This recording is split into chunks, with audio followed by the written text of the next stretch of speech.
नमस्कार दोस्तों, स्वागत है आपका वनडे एग्जाम सेंटर में। दोस्तों, आज के वीडियो में हम लोग स्वच्छंदतावाद पर चर्चा करेंगे और जानेंगे कि स्वच्छंदतावाद किसे कहते हैं, इसका उद्भव किस प्रकार से हुआ है और स्वच्छंदतावाद में कौन कौन सी विशेषताएं पाई जाती हैं। तो चलिए वीडियो को शुरू करते हैं और सबसे पहले जान लेते हैं कि स्वच्छंदतावाद किसे कहते हैं। स्वच्छंदतावाद अंग्रेजी के रोमांटिसिज्म का हिंदी अनुवाद है, यानी अंग्रेजी में इसको रोमांटिसिज्म के नाम से जाना जाता है। इसका उद्भव रोमांटिक शब्द से हुआ है, जो एक विशेषण है यानी विशेषता बताता है। स्वच्छंदतावाद एक ऐसी काव्य प्रवृत्ति है जो कविता, कला और भाषा संबंधित प्राचीन शास्त्रीय नियमों, सिद्धांतों का विरोध करती है और स्वच्छंदता पर बल देती है। यानी स्वच्छंदतावाद एक काव्य प्रवृत्ति है जो कविता, कला में और भाषा में प्राचीन नियमों का विरोध करता है, जो शास्त्रवादी नियम है जिसको कविता पर थोपा गया है, उन सिद्धांतों का विरोध करता है और स्वच्छंदता पर बल देता है, स्वतंत्रता पर बल देता है और इसी को स्वच्छंदतावाद के नाम से जाना जाता है। रोमांटिक शब्द को एक काव्य प्रवृत्ति अथवा वाद के रूप में सर्वप्रथम जर्मन आलोचक फ्रेडरिक श्लेगल ने किया था। यानी इसका प्रयोग सबसे पहले फ्रेडरिक श्लेगल के द्वारा किया गया था। इसका प्रयोग उन्होंने क्लासिसिज्म के विरोधी अर्थों में किया था। यानी जो फ्रेडरिक श्लेगल हैं, जो जर्मन के आलोचक हैं, उस स्वच्छंदतावाद शब्द का प्रयोग क्लासिसिज्म के विरोध में किया था, शास्त्रवाद के विरोध में किया था। इनके द्वारा शास्त्रवाद के नियमों का विरोध किया गया है और उसी को स्वच्छंदतावाद नाम इनके द्वारा दिया गया है। हिंदी में सर्वप्रथम रामचंद्र शुक्ल ने रोमांटिसिज्म का हिंदी अनुवाद स्वच्छंदतावाद किया है। यानी सबसे पहले हिंदी में स्वच्छंदतावाद शब्द का प्रयोग रामचंद्र शुक्ल ने किया है और इनके द्वारा ही रोमांटिसिज्म का हिंदी अनुवाद स्वच्छंदतावाद किया गया है और श्रीधर पाठक को इस स्वच्छंदतावाद का प्रवर्तक मानते हैं। आगे बढ़ते हैं और देख लेते हैं स्वच्छंदतावाद का उद्भव किस प्रकार से हुआ है। स्वच्छंदतावाद का उदय 18वीं शताब्दी में नव्य शास्त्रवादी परंपरागत मान्यताओं और सिद्धांतों के विरोध में हुआ। यानी 18वीं शताब्दी में स्वच्छंदतावाद का उद्भव होता है और इसका उद्भव जो नव्य शास्त्रवादी परंपरागत मान्यताएं हैं, उन मान्यताओं के विरोध में होता है। जो नव्य शास्त्रवादी मान्यताएं हैं, इस शास्त्रवादी मान्यताओं को फिर से स्थापित करने का प्रयास है। कविता में नए नए तरह के नियम, नए नए तरह के मान्यताओं को थोपा जा रहा था और उन्हीं मान्यताओं और सिद्धांतों के विरोध में 18वीं शताब्दी में स्वच्छंदतावाद का उदय होता है। स्वच्छंदतावाद का उदय नव्य स्वतंत्रतावाद के प्रतिक्रिया स्वरूप अपने आप हो रहा था, लेकिन यूरोप में कुछ परिस्थितियों ने इसमें प्रेरक की भूमिका निभाई। अब देख लेते हैं कि ऐसी कौन कौन सी परिस्थितियां थी यूरोप में जिसने स्वच्छंदतावाद के उद्भव में प्रेरक की भूमिका निभाई है, उसमें सहायक की भूमिका निभाई है। इसमें पहला है सामंतवाद का पतन और पूंजीवाद और औद्योगिकरण का उदय। जब सामंतवाद का पतन हुआ तो नव्य शास्त्रवाद का ह्रास हुआ, क्योंकि सामंतवादियों के द्वारा ही नव्य शास्त्रवाद को पोषित किया जा रहा था, उसके नियमों को बढ़ावा दिया जा रहा था। लेकिन जैसे ही पूंजीवाद, औद्योगिकरण का उदय हुआ और इनके द्वारा व्यक्ति की स्वतंत्रता पर बल दिया गया, तो इससे स्वच्छंदतावाद का उदय हुआ। दूसरा है 1789 ईस्वी का फ्रांसीसी क्रांति। जब फ्रांसीसी क्रांति हुआ तो उसमें स्वतंत्रता, समानता और बंधुता पर बल दिया गया और इसका प्रभाव पूरी दुनिया पर पड़ा। रूसों के विचारधारा का प्रभाव भी पड़ा, इससे स्वच्छंदतावाद का उद्भव हुआ और दुनिया के प्रत्येक देशों में जो विचार थे वो फैले हुए थे। दुनिया के अलग अलग देशों में ये स्थितियां अलग अलग समय में आई थी। इसी कारण से जो स्वच्छंदतावाद का उद्भव है वो अलग देशों में अलग अलग समय पर होता है। कहने का आशय है, जब भी किसी देश में ऐसी परिस्थितियां बनी हैं तो उस समय उनके यहाँ स्वच्छंदतावाद का उद्भव हुआ है। स्वच्छंदतावादी काव्य का सर्वप्रथम उदय जो हुआ है वो 1798 से 1805 के बीच इंग्लैंड और जर्मनी में हुआ है। यानी सबसे पहले स्वच्छंदतावाद का उदय इन्हीं के यहाँ होता है। फ्रांस में स्वच्छंदतावाद का उदय बाद में होता है, क्योंकि उनके वहाँ जो सामंत थे, उनके द्वारा नव्य शास्त्रवादी विचारधारा को प्रश्रय दिया गया था। इसलिए फ्रांसीसी क्रांति होने के बावजूद भी उनके वहाँ जो स्वच्छंदतावाद का उदय है वो बाद में होता है और इंग्लैंड और जर्मनी में स्वच्छंदतावाद का उदय पहले होता है। इंग्लैंड में रॉबर्ट बर्न्स थे, विलियम ब्लेक थे। इनके द्वारा स्वच्छंदतावादी काव्य आंदोलन का मार्ग प्रशस्त किया जाता है, रास्ता खोला जाता है और वर्ड्सवर्थ के द्वारा 1798 में लिरिकल बैलेट्स नामक ग्रंथ लिखा जाता है और इसकी जो भूमिका थी उसको स्वच्छंदतावाद का घोषणा पत्र कहा जाता है और यहीं से बृहद पैमाने पर स्वच्छंदतावाद की शुरुआत मानी जाती है।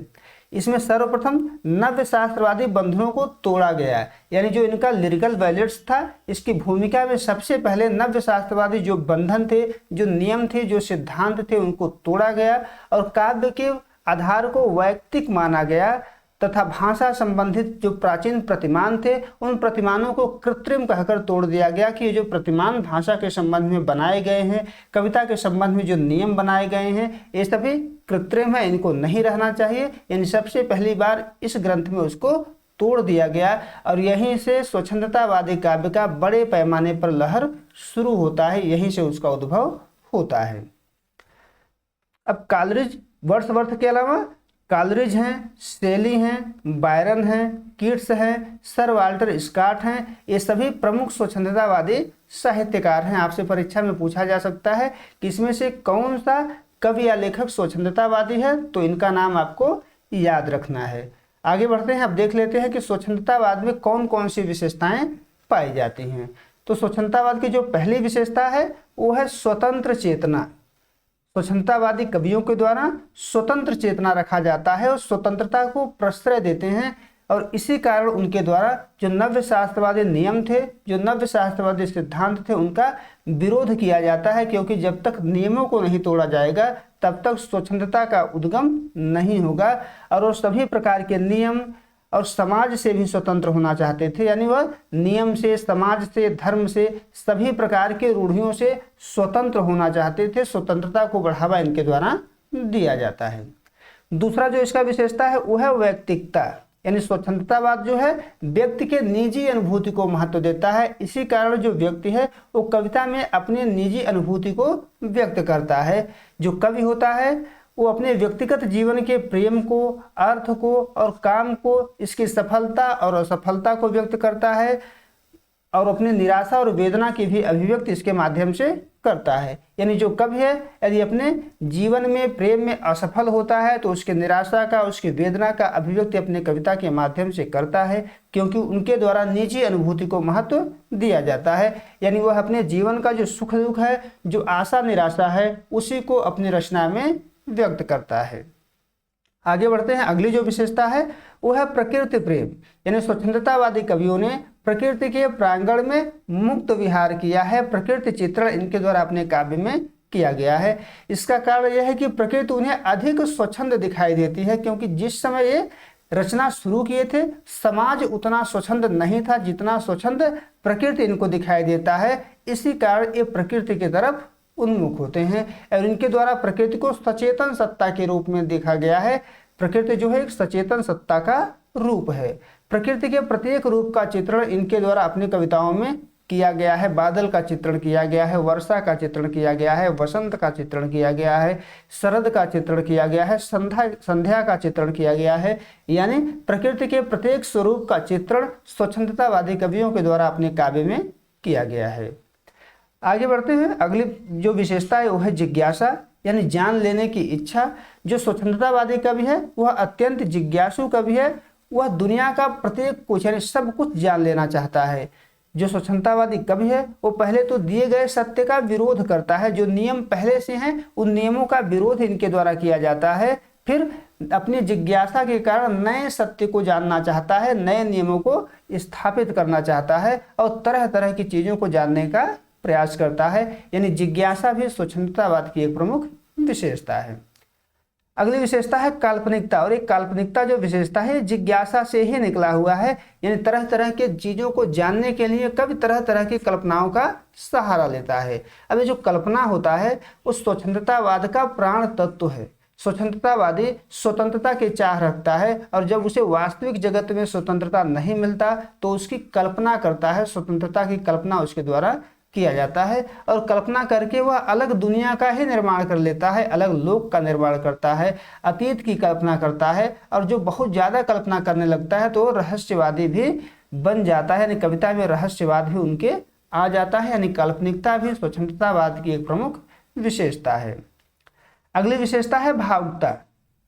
जो स्वच्छंदतावाद है यह यथार्थ में विश्वास नहीं करता है बल्कि आदर्शवाद में विश्वास करता है, और आदर्शवाद में विश्वास करने के कारण जीवन और जगत को भावुक दृष्टि से देखता है।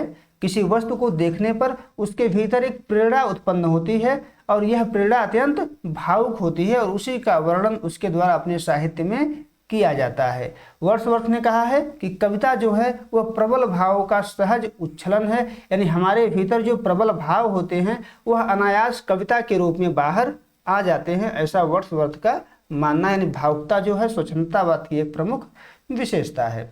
अगली जो विशेषता है वह है सौंदर्य प्रेम। सौंदर्य के प्रति इनका अत्यंत लगाव है। स्वच्छंदतावादी कवि सौंदर्यवादी हैं। उनका मानना है कि सौंदर्य के प्रति प्रेम कला का मूलभूत तत्व है, यानी कला का उद्भव तब तक नहीं हो सकता जब तक हम सौंदर्य से प्रेम नहीं करेंगे। सौंदर्य के प्रति आकर्षण से ही इसका विकास होता है। इन्हें प्रकृति अत्यंत सुंदर दिखाई देती है, इसी कारण ये अपनी कविता में प्रकृति के सौंदर्य का चित्रण करते हैं। यानी सौंदर्य प्रेम जो है स्वच्छंदतावाद की एक प्रमुख विशेषता माना जाता है। अगली विशेषता है कृत्रिमता और रूढ़ियों का विरोध। यानी सभी प्रकार के बनावटीपन, सभी प्रकार के रूढ़ियों का ये विरोध करते हैं। लेकिन क्योंकि जो कृत्रिमता होता है, जो रूढ़ि होता है, ये किसी न किसी प्रकार से बंधन का कारण है और बंधन स्वच्छंदतावादी कवियों को पसंद नहीं है। वो स्वच्छंद रहना चाहते हैं, स्वच्छंद विषयों का चुनाव करते हैं और स्वच्छंद रूप से कविता लिखना चाहते हैं। कृत्रिमता और रूढ़ियां स्वच्छंदता में बाधा पहुंचाती है, अतः इनके द्वारा इसका विरोध किया जाता है और इनके द्वारा कृत्रिम नियमों को नहीं माना जाता है। ऐसा कविता के संदर्भ में होता है, उसका भाषा के संदर्भ में भी होता है, कविता के विषय वस्तु के चुनाव में भी इनके द्वारा कृत्रिमता और रूढ़ियों का विरोध किया जाता है। उम्मीद है दोस्तों आपको वीडियो पसंद आया होगा। आप जान पाए होंगे कि स्वच्छंदतावाद किसे कहते हैं, इसका उद्भव किस प्रकार से हुआ है और कौन कौन सी विशेषताएं इनमें पाई जाती हैं। अगर आपने अभी तक हमारे चैनल को सब्सक्राइब नहीं किया है तो चैनल को सब्सक्राइब कर लीजिए। वीडियो को ज़्यादा से ज़्यादा लोगों तक शेयर करिए ताकि ज़्यादा से ज़्यादा लोगों तक पहुँच पाए। बहुत बहुत धन्यवाद।